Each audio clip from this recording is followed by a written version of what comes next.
Ay ala, ang ganda nga. Saan yan?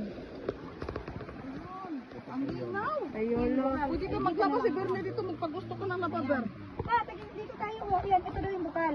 Ito yan mismo. Wow, Lublob na ma'am. Ha? Lublob na.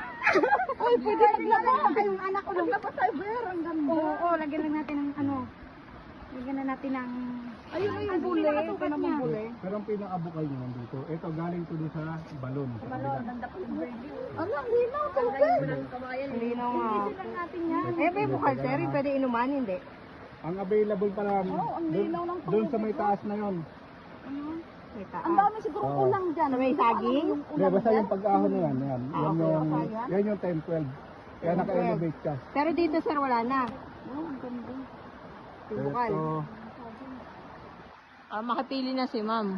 pwede rin dito. Doon lang naman sa may bandang taas Ay, yan. hindi. Mas gusto ko dito. Oh, itong- Pantay na rin ang lupa eh. Itong 10-12, yan yung mga sa may taas na yan. Yan ang 10. Oh, Yung 12. Yan, katabi lang niya. Ito, ano to? Papasok pa to sa kalsada pero hindi to matutuloy sa kalsada dahil i-adjust natin yan. So, lilipat itong bukal na to. Hindi po gagawin yan, bawal gagawin yan. I-adjust natin yung kalsada, pwedeng gilid yan. Ay, yung kalsada pa lang. Pwedeng mabawasan tong mga ano, kaya ito hindi ito